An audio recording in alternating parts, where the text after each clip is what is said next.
Anhelamos desde lo más profundo de nuestro corazón continuar la adoración a través de recibir el consejo de tu palabra. Porque tu palabra es el pan de vida, es el alimento que nutre nuestro espíritu.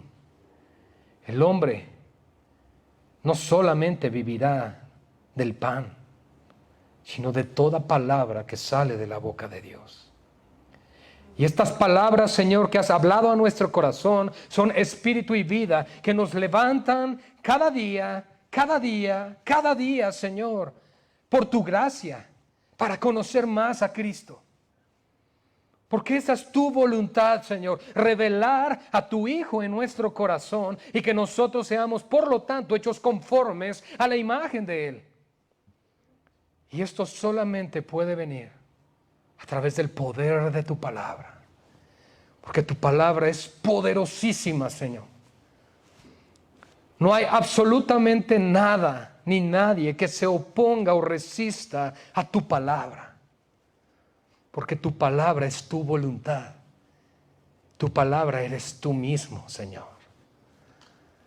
Oh, cuán profunda sabiduría que has revelado en ella al corazón del hombre.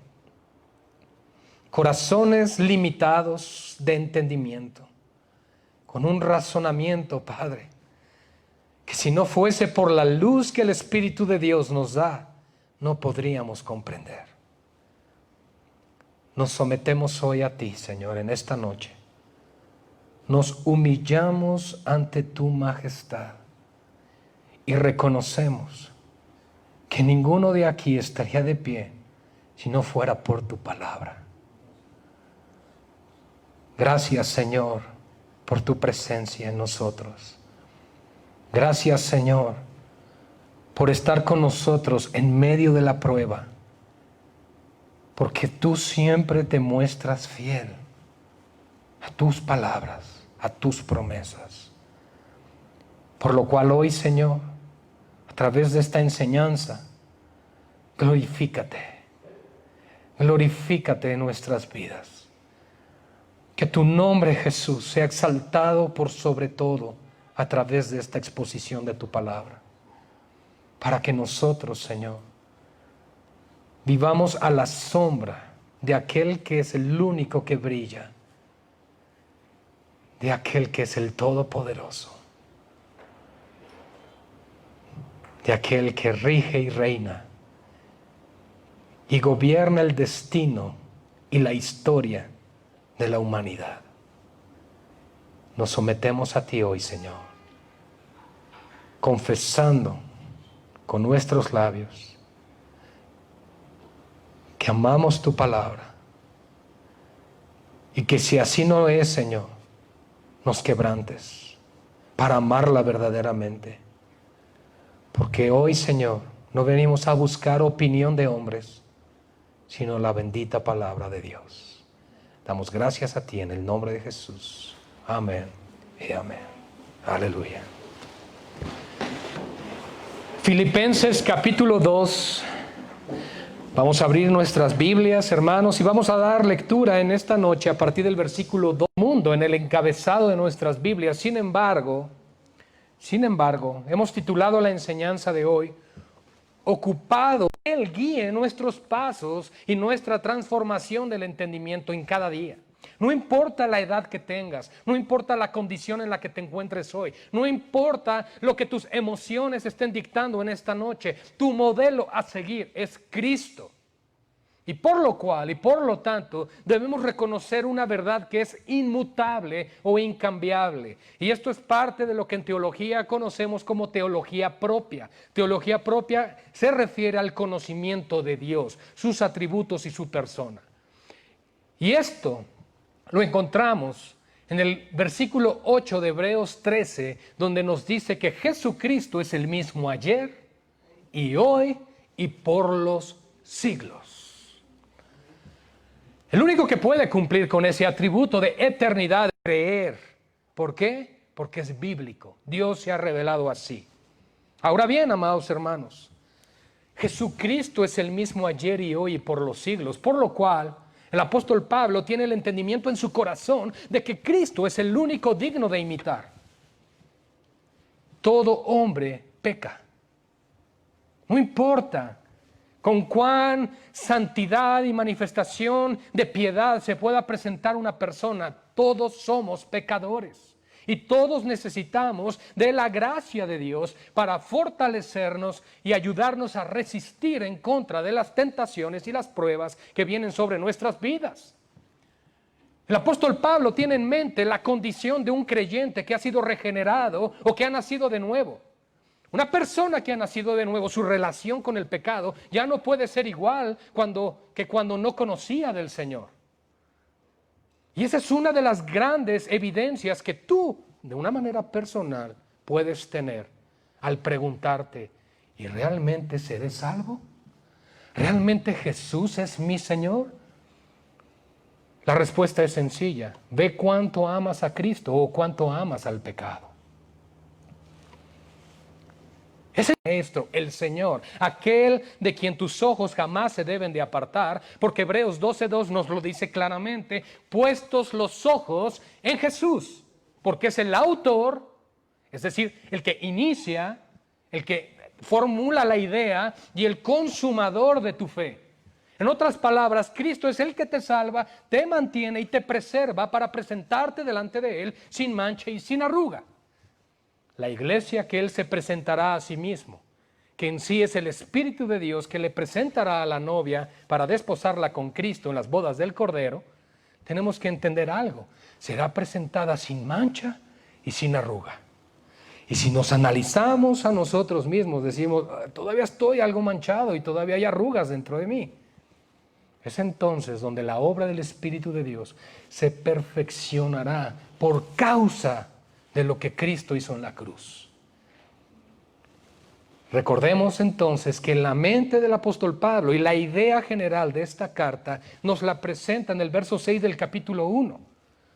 Persuadidos de esto, que aquel que comenzó la obra la perfeccionará hasta el día de Jesucristo.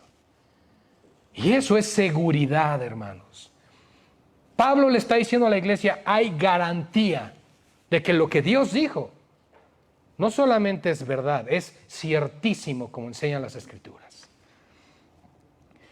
Y bien, entonces encontramos en el versículo 12 la expresión que nos da un tono de consejo y un tono de aplicación de una enseñanza que se acaba de recibir, y le está diciendo a los filipenses, por tanto, amados míos, por tanto. Es decir, no puedes quedar quieto como un témpano de hielo a la luz de lo que acabas de escuchar o de aprender. Hermanos, ¿cuántas veces nosotros venimos, escuchamos un sermón, la palabra del Señor, nos vamos de este lugar y seguimos igual?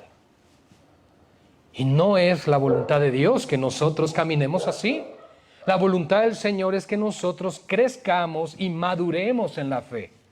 Ciertamente hay tropiezos, hay caídas, hay que crecer en el conocimiento, hay que conocer más del Señor. Tu carácter, tu mente, tus afectos, todo tiene que ser moldeado e impactado por la palabra. Eso es cierto. Y lleva un tiempo, lleva un proceso. Pero el punto, amados hermanos, es que tú y yo debemos de entender algo. Escucha. Eso es lo que Dios hace cuando envía su palabra. Por tanto, amados míos, como siempre habéis obedecido. Qué manifestación de amor de la iglesia de Corinto. ¿Cómo? A través de la obediencia. ¿A quién? A Dios y a su palabra.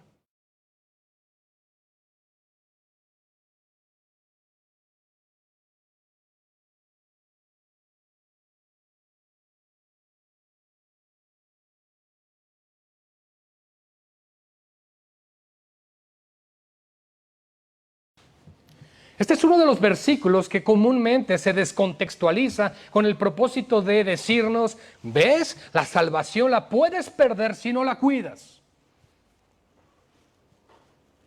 Porque tengo que ocuparme de ella. Pero no es lo que Pablo está diciendo. En ningún momento está hablando de perder tu galardón o de estar perdiendo tu salvación en específico.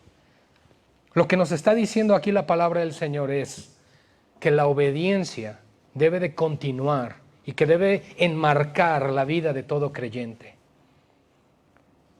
¿Qué es lo que nosotros hacemos con las fotografías que nos gustan? Vamos, compramos un portarretratos que nos gusta y la colocamos ahí porque de alguna manera armoniza o incluso resalta la imagen que queremos ver. Lo que entonces debe enmarcar tu vida es la obediencia a la palabra de Dios.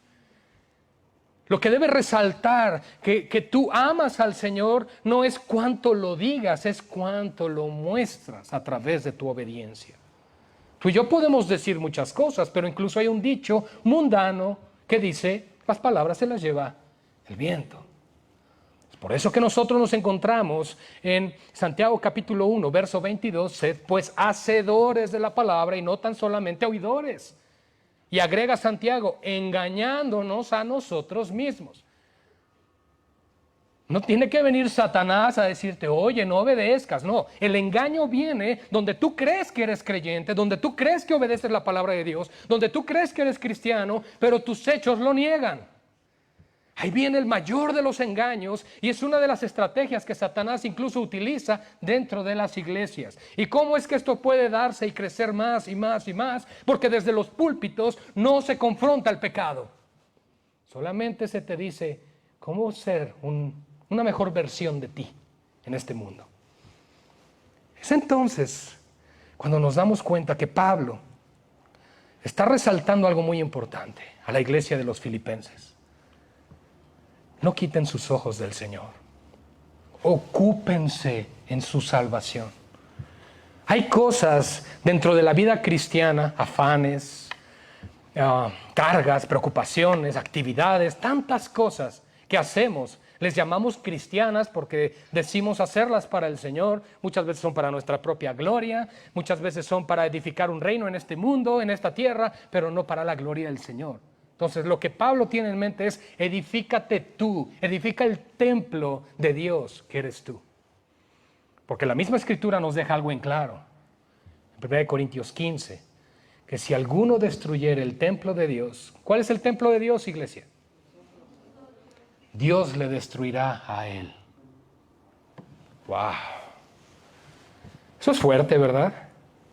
Probablemente no habían escuchado ese verso, pero eso dice la Escritura. Si alguno destruye el templo de Dios, Dios le destruirá a él. Debes, por lo tanto, mirar como sabio cómo andas en este mundo. ¿Cuál es tu caminar delante de Dios y delante de los hombres? Por eso Pablo dice, yo sé de su obediencia, oh filipenses, no solamente cuando yo he estado con ustedes, sino ahora les pido, les suplico que miren, que observen el que obedezcan en mi ausencia también. Y dice mucho más ahora. No es porque la obediencia de los filipenses dependiera de la presencia física del apóstol, sino porque el apóstol Pablo sabe, entiende y reconoce que la obediencia es el fruto de la salvación de los creyentes. Y por lo tanto le está demandando eso. Tienen que ocuparse en su salvación. Y agrega dos palabras clave, con temor. ¿Qué implica el temor, amados hermanos? Reverencia, sometimiento, entendimiento de a quién servimos. Jesús es el Señor, nosotros sus siervos. Y por lo cual, bajo esa verdad o a la luz de ese entendimiento, Él manda, yo obedezco, no al revés. Entonces, con temor.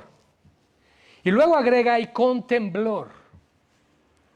Yo recuerdo muy bien, en el Éxodo, cuando Dios se manifiesta en aquel monte Sinaí, hablando desde las nubes, como con truenos y relámpagos. Y el pueblo de Dios temblaba ante su presencia. Hermanos, tenemos en nuestras manos y en el púlpito, que es el trono de la palabra de Dios. Recuerden, el púlpito no es el trono del pastor, es el trono de la palabra. Y tenemos nosotros en la palabra de Dios, escrita en 66 libros, la palabra de Dios. Y cuando se habla la palabra de Dios, escrituralmente entendemos que se está profetizando. Por eso no necesitamos profetas, porque tenemos la palabra profética más segura. El canon está completo, el canon está cerrado, Dios ya habló. Y si lo quieres más claro, puedes ver Hebreos capítulo 1, versos 1 y 2, donde nos dice que en estos postreros días o tiempos, Dios el Padre nos ha hablado por medio del Hijo, Cristo, a quien constituyó a sí mismo heredero del universo. Y entonces, hermanos, cuando se habla la palabra, cuando se expone la predicación, nosotros tenemos que responder de la misma manera como aquel pueblo en el Éxodo a los pies del Sinaí, con temblor, porque Dios habla a través de su palabra. No podemos nosotros percibir la enseñanza bíblica como, la de hoy, el sermón de hoy. No, es Dios habló. ¿Qué habló? Su voluntad, su palabra. ¿Y qué quiere? Que cambie, que conozca más a Cristo, que obedezca más su palabra, que sea más humilde, que me someta a Él, que ame a mis hermanos, que le hable a otros de Él. Eso es temblar ante la palabra de Dios. Es decir, Señor, tú has hablado y tu siervo oye, como lo hizo aquel Samuel por consejo de Isaí. Dios habla y los siervos oyen. Pero entonces nos encontramos, y estoy haciendo un contraste con Santiago, donde resulta que la iglesia de hoy, y no me voy a aventurar a aquellos que con su imaginación salen con que decretan y visualizan y declaran, no me voy a ir a esa esfera. Eso ya sabemos que está fuera de las Escrituras. Me voy a venir al otro contexto, donde Santiago nos dice, ¿crees que Dios existe? Pues bien haces. ¿Pero qué crees? Los demonios también creen. Pero resulta que los demonios que entienden que Dios existe, ellos tiemblan. Y la iglesia no tiembla cuando peca contra Dios. Porque hemos tenido un mal entendimiento de la gracia. Por eso Pablo está abordando este punto tan claramente diciendo tiemblen y teman. ¿Cómo? Ocupándote en tu salvación. No te ocupes de los quehaceres de este mundo, de los negocios de este mundo.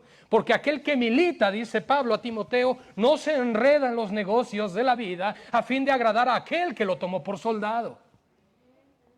Pero si no entendemos esos conceptos, entonces vamos a estar lejos de la enseñanza de los apóstoles. Porque Dios, verso 13, y podríamos decir ahí, Pablo está teniendo en mente, Dios que no miente, nos dice, es el que produce en vosotros así el querer como el hacer por su buena voluntad. Vean qué hermoso texto en su contexto. Ahora entiendo por qué Pablo dijo eso. Él produce así el querer como el hacer en mi vida, en tu vida, iglesia, por su buena voluntad. ¿Por qué? A fin de que yo pueda, ¿qué? Temer y temblar ante su palabra. ¡Wow! Fíjense, hermanos, lo que dirían las joyas que nos está presentando aquí la palabra de Dios. Tan maravillosas, donde nos está diciendo Dios en su misericordia y compasión produce en ti el deseo de que hagas su voluntad para que temas y tiembles ante su presencia y te ocupes de tu salvación y no andes ocupados en las vidas de otros, no andes de chismoso, no andes de otras cosas, ocúpate de ti. Mismo apóstol Pablo dice, si alguien cae, restáurale con espíritu de mansedumbre, considerándote a ti mismo porque también estás en la carne. Somos muy prontos para castigar el pecado de otros, pero muy livianos para ver el nuestro. Y es ahí donde Pablo nos está diciendo, no, tú también y todos debemos temer y temblar. Y por si fuere poco y no lo haces a la luz de la verdad de la palabra, quiero decirte otra cosa, dice Pablo, el Espíritu de Dios lo produce en ti. ¡Wow! Eso es impresionante, hermanos.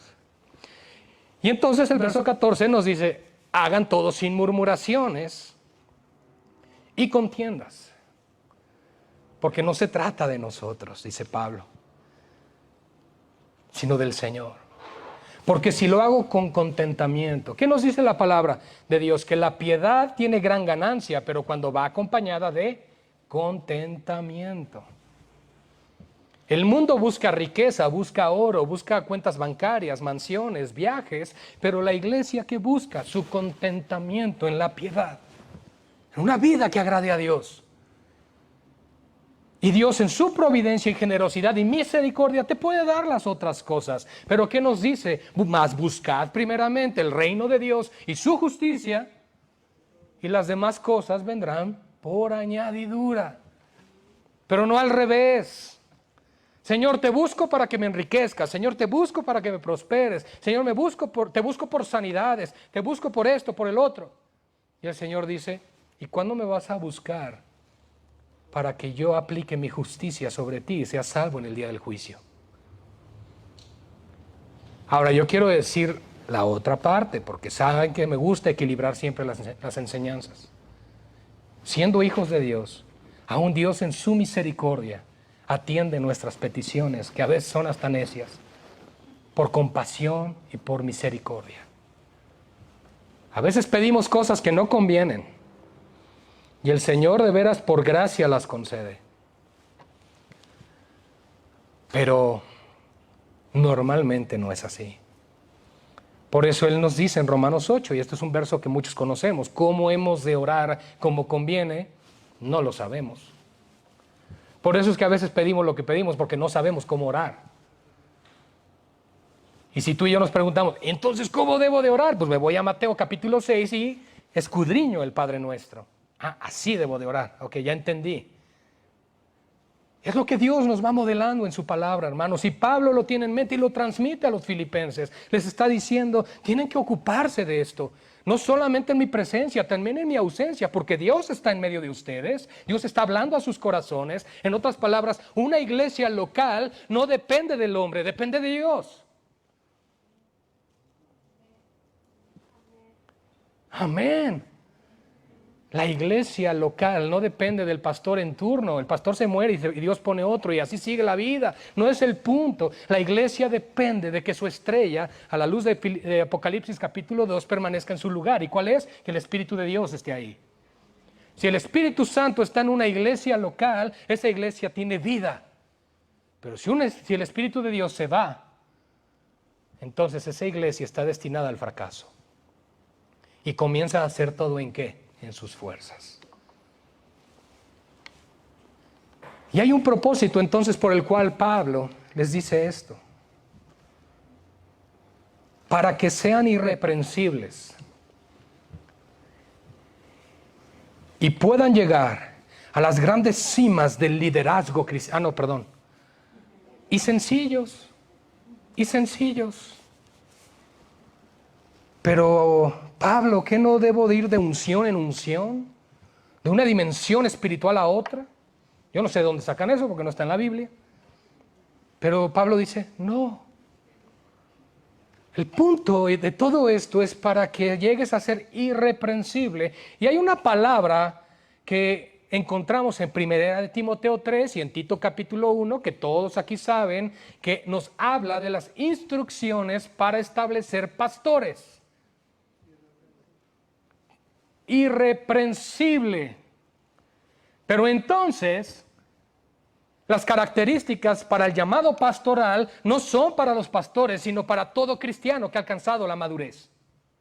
Porque todo cristiano debe llegar a ser irreprensible en su forma de ser. No, un cristiano no se puede esconder detrás de la idea de, no, es que eso es el pastor, no, eso es los hermanos, el liderazgo de la iglesia. No. Dios te ha redimido con la misma sangre y tienes la misma responsabilidad delante de Dios de obedecer a Cristo, igual que cualquier pastor o el que se convirtió hoy al Señor.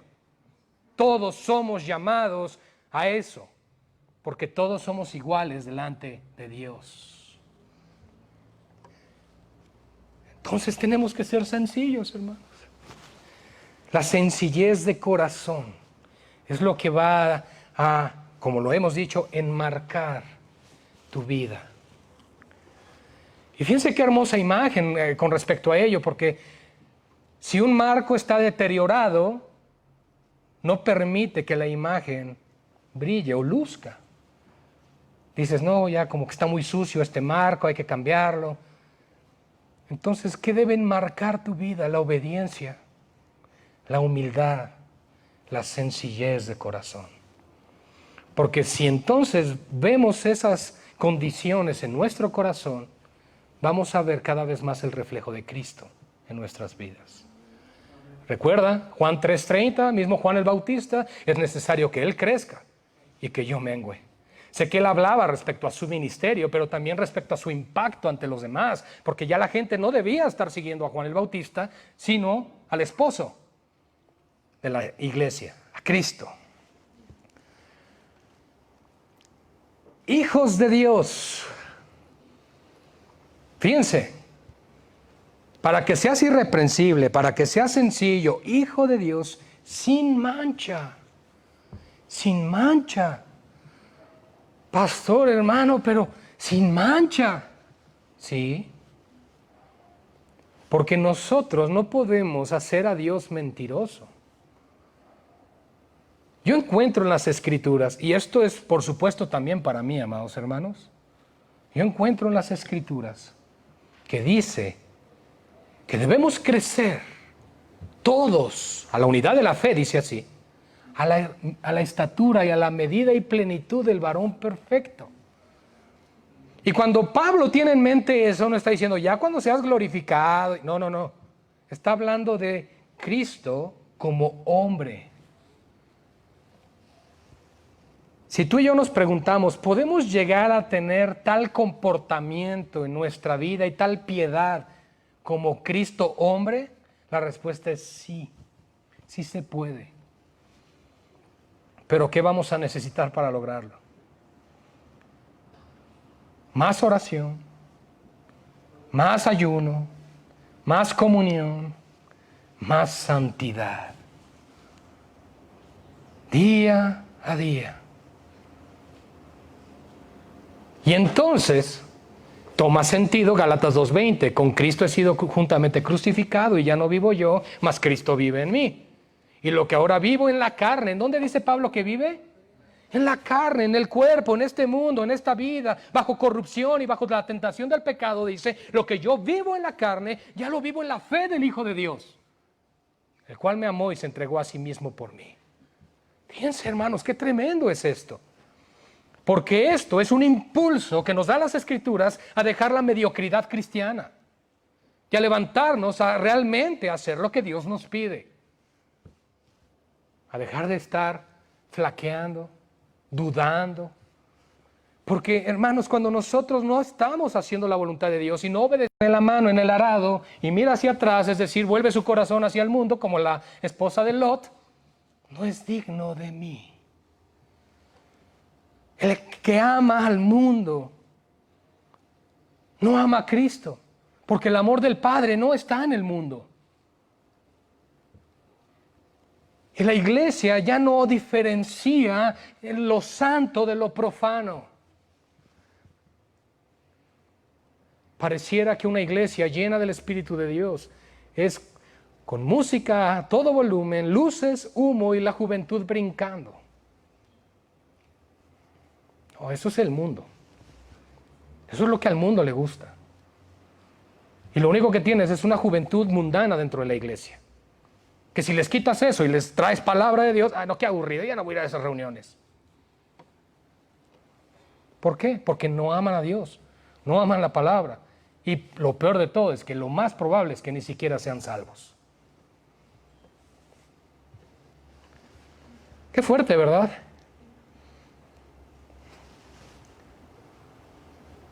Y entonces Pablo en este verso 15, y no vamos a acabar el capítulo, hermanos, pero en este verso 15, donde nos habla de este comportamiento y ejemplo que debemos manifestar al mundo, porque fíjense a quién le vamos a testificar estas cosas.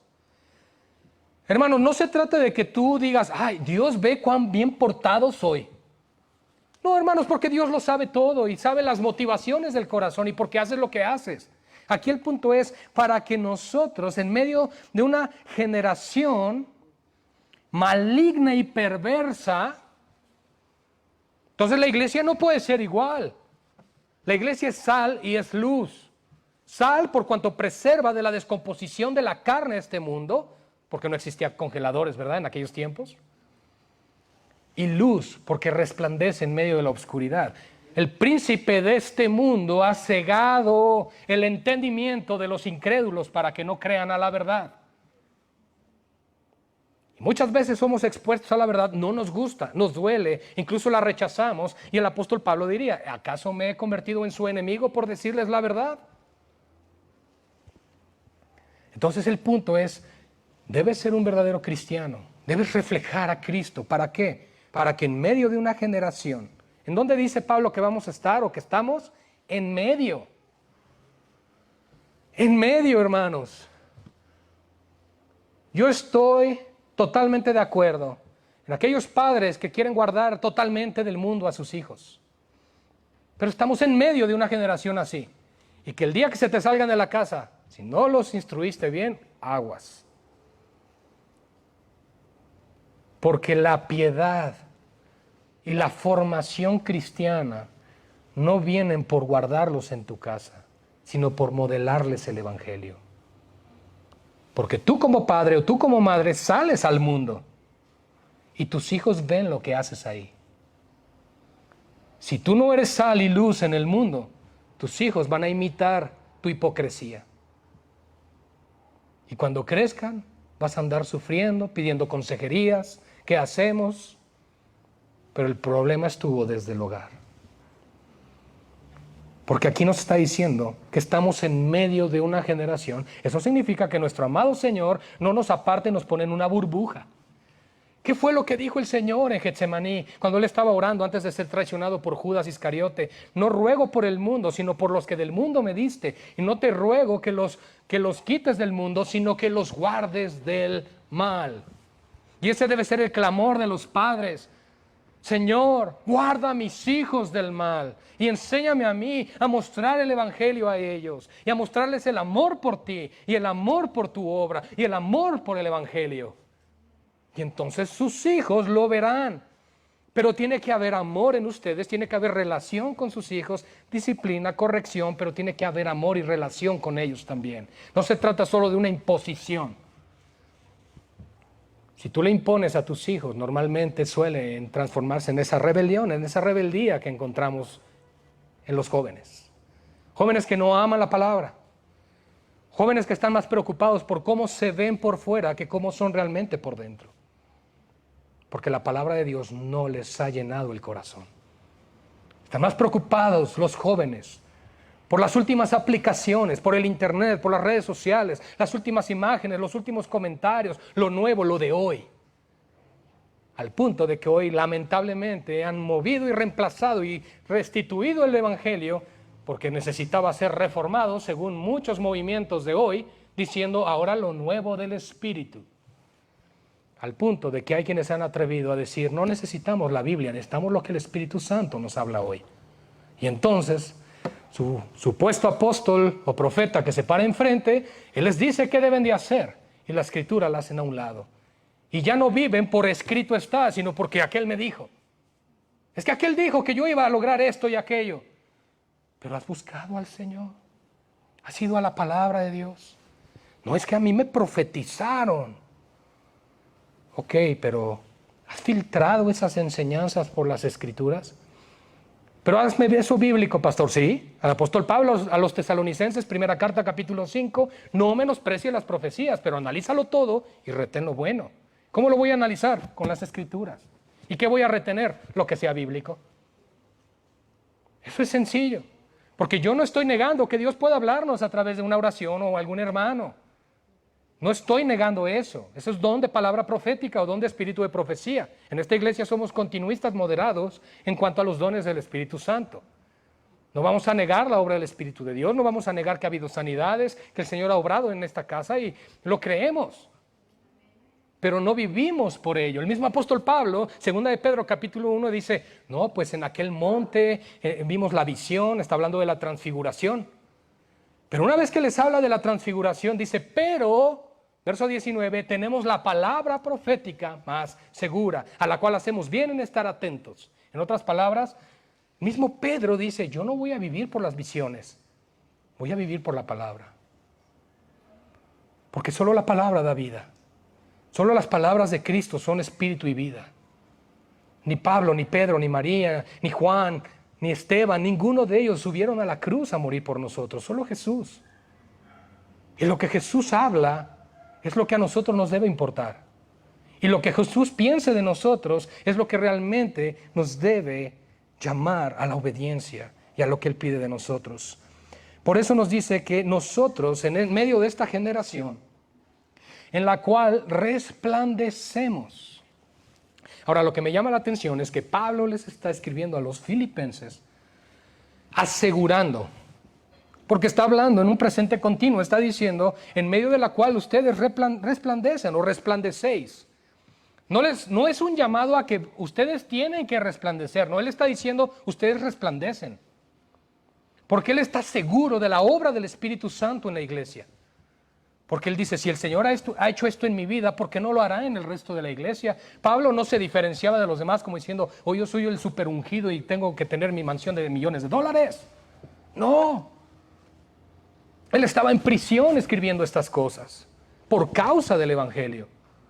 Todos los discípulos, a excepción de Juan, murieron como mártires, aserrados, apedreados, decapitados, crucificados, hermanos.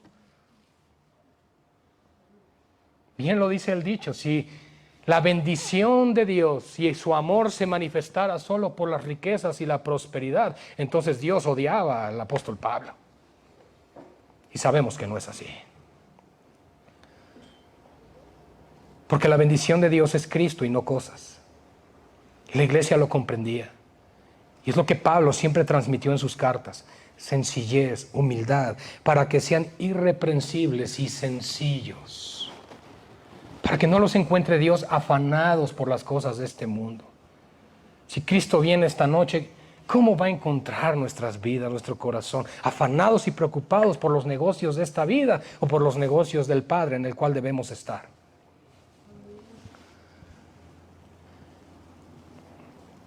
Vamos a llegar hasta el verso 18, hermanos.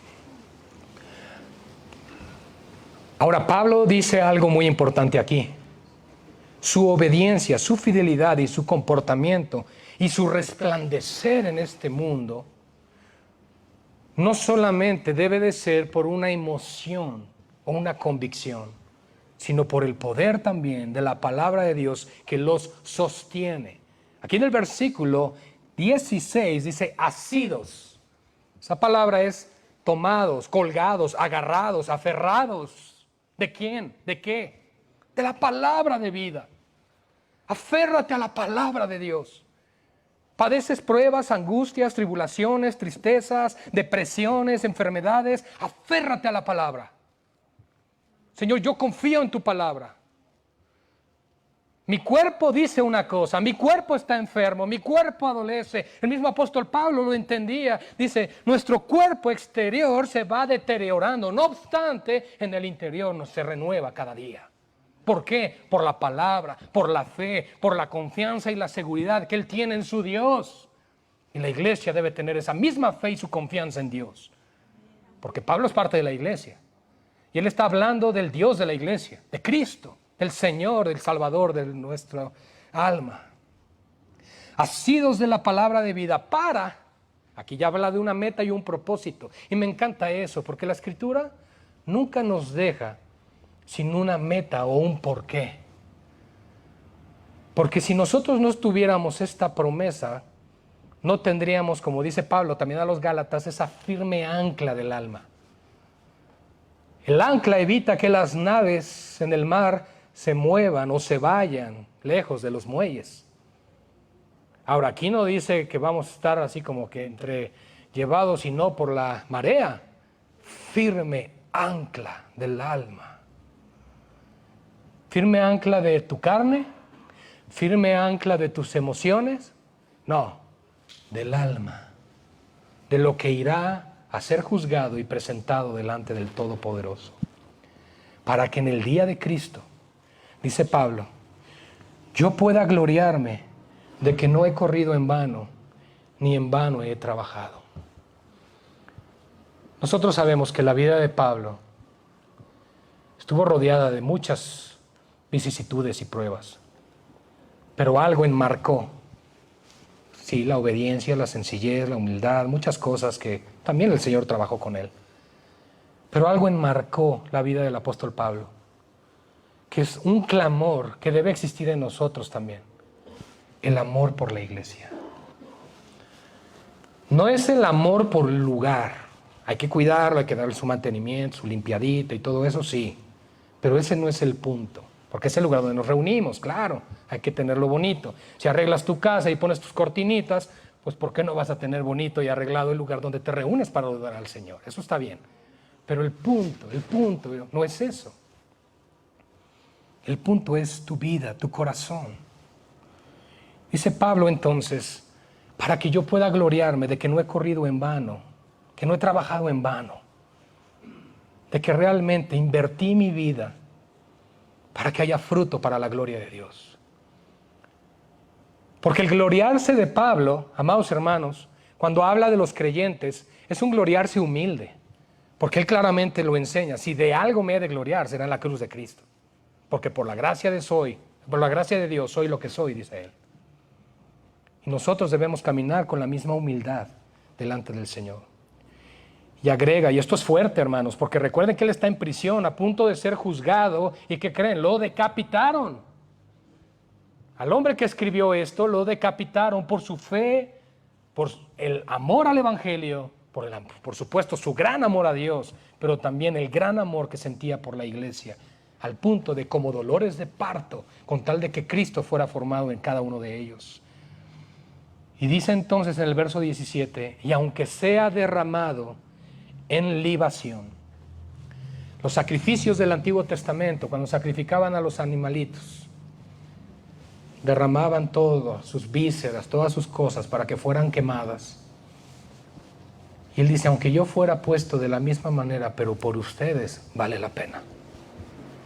Porque él estaba viendo por delante ya su muerte. Algo que aprenderemos en el estudio de domingos que estamos estudiando Hechos de los Apóstoles. Más adelante, apenas vamos por ahí del capítulo 15. Por allá del 20 y tantos vamos a encontrar este tipo de cosas. Pero el Espíritu Santo le advertía y le presumía al apóstol Pablo, te espera prisión y muerte.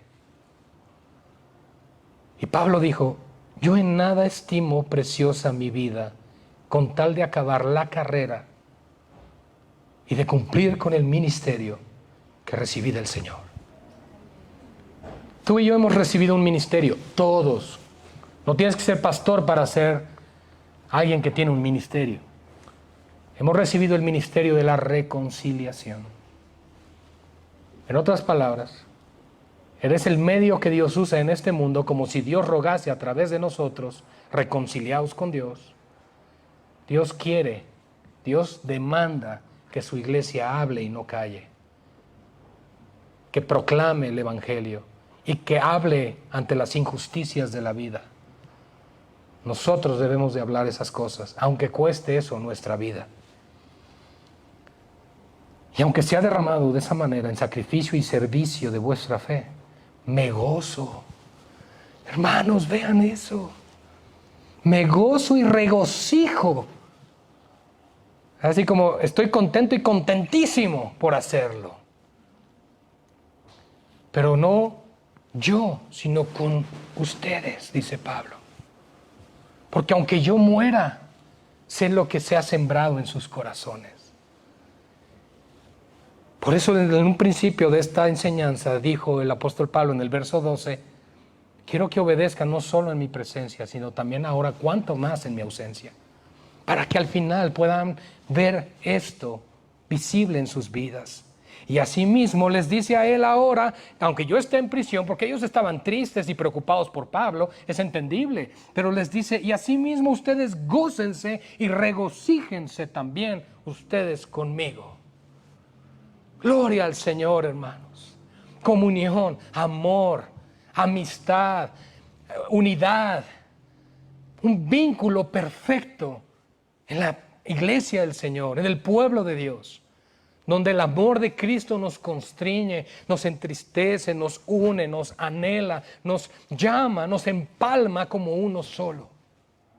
el pueblo de Dios, los cristianos, nacidos de nuevo, deben ser los que más manifiesten su amor por Dios, es claro, y por la iglesia. Y no solo eso, no importa cuán amargado o amargada seas. No importa si te gusta o no saludar o abrazar. No importa. En Cristo, somos nueva creación. Y si tienes problemas con mostrar tu amor a la iglesia, entonces preocúpate, porque entonces tampoco estás mostrando amor por Dios.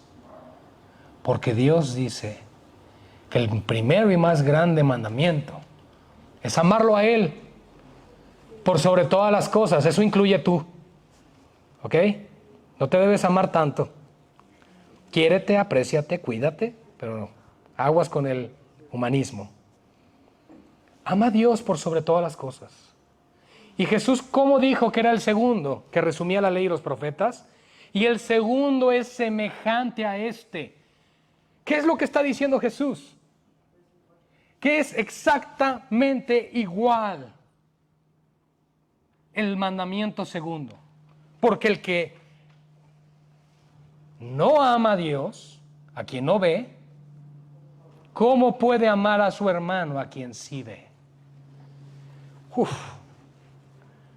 Hermanos, eso es entonces a lo que nos está confrontando Pablo. Y a lo que está llevando a la iglesia de los filipenses al decirles, estoy en prisión y ustedes en prueba, y quizá algunos de ustedes padezcan. Y lo podemos transportar al día de hoy. Quizá algunos de nosotros muramos por nuestra fe en el Señor o padezcamos por creer en Cristo. Pero una cosa debes de hacer, gozarte. Porque el Espíritu de Dios entonces será glorificado por cuanto reposa sobre ti. Amén. A Dios sea la gloria, hermanos. Vamos a orar. Señor, te damos gracias por tu palabra. Te agradecemos por hablar hoy a nuestro corazón a través de esta enseñanza. Profundas enseñanzas, Padre, que encontramos en las Escrituras. Pero de nada sirve su profundidad si éstas no causan un cambio en nosotros. Pero también entendimos hoy que tú eres quien produce así el querer como el hacer en nuestras vidas por tu buena voluntad. Señor, no queremos ser hallados rebeldes o contumaces en contra tuya. No queremos estar viviendo, Señor, en rebeldía contra tu Espíritu Santo. Contrístanos, Señor, en nuestro pecado, porque el contristar según Dios es para arrepentimiento. Muéstranos, Señor, si hay dureza en nuestro corazón. Muéstranos, Señor, si aún estamos endurecidos ante tu voluntad y para cumplirla. Pero también muéstranos, Padre, si somos un mal testimonio para los nuestros, para tu iglesia e incluso para el mundo. Porque debemos resplandecer como luminares en este mundo. Debemos ser la luz que brilla en este mundo con el Evangelio,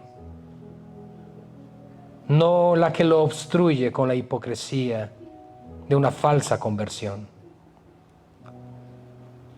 Por eso estamos seguros, Señor, que tus hijos serán guiados a obedecer, para ocuparnos en nuestra salvación con temor y temblor, porque ese es el anhelo que hay en tu corazón, Padre.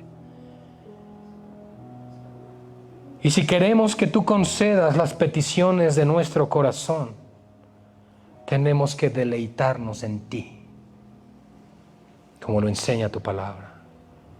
Y deleitarnos en ti implica deleitarnos en la palabra de vida en la cual nos hemos asido, tomado, aferrado, para que en el día de Cristo podamos ser hallados irreprensibles y sencillos. como hijos de Dios. Y amado Padre, por último, oramos, Señor, por nuestro duro corazón, que se revela en contra de tu voluntad de mostrar el amor de Cristo a tu iglesia. Llévanos a hacer a un lado esa enemistad, esos celos, esos pleitos, esa división, esa contienda, Señor, en nuestro corazón, que batalla en nuestros miembros, para que podamos presentar nuestros miembros entonces como instrumentos de justicia, que den gloria a tu nombre. Renueva nuestro entendimiento, Padre, y que la palabra que hoy ha sido hablada a tu iglesia dé mucho fruto y sea prosperada para lo cual ha sido enviada. Porque a ti, Señor, a ti, tu palabra no vuelve vacía. Damos gracias en el nombre de Jesús. Amén y amén. A Dios sea la gloria, hermanos.